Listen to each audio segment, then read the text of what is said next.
this arrow, what is it pointing to? Is it pointing to A, an event where you're getting a sodium influx into the neuron, or B, a point where you're getting a potassium efflux out of the neuron? A. A, right? It's picking up the incoming action potential, which is being generated by inflow of sodium. Straightforward, right? Pretty easy.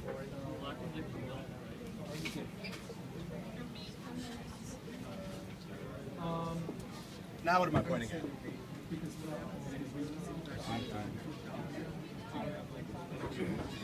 K efflux. B.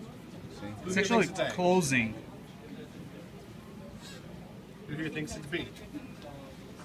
It's either B or it's closing K channels. It's A. It's the same measurement. This and this are the same events of the action potential. The influx of sodium into the neuron, but being detected by the negative electrode and the positive electrode, respectively. And when does sodium? The sodium ever efflux in an action potential propagation. Sodium's pumped out, but that's different, right? That's important for setting up the gradient, but that's not a part of the action potential. That's setting up the requirements to generate the action potential.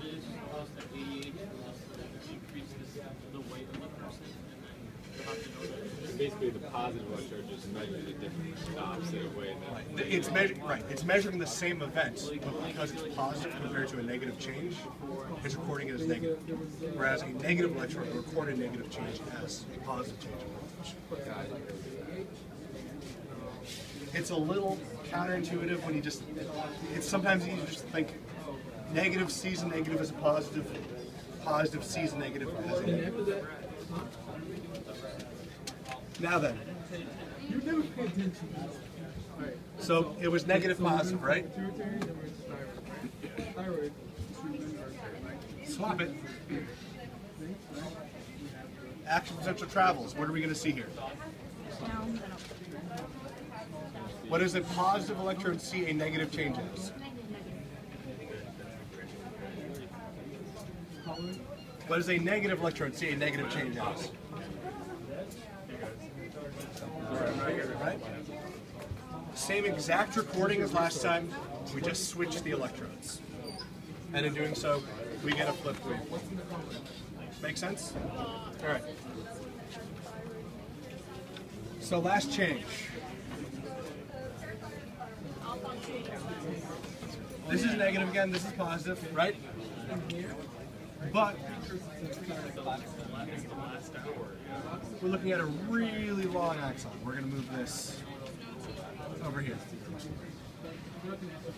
What is this going to look like? There'll be a bump and then a flat line. Right. So starts off normally, right? Like we were reporting before. Negative first.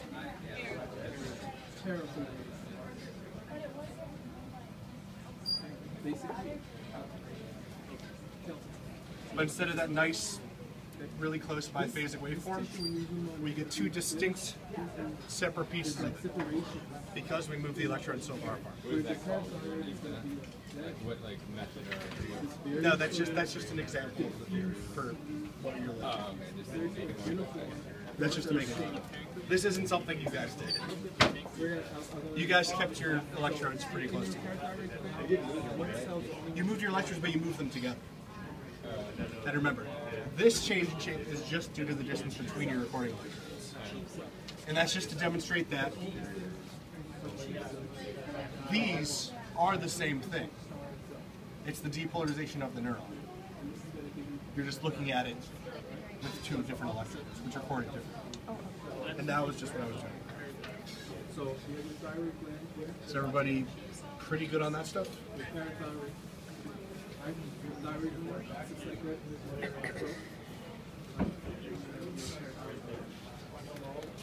So, what else can I help you guys with?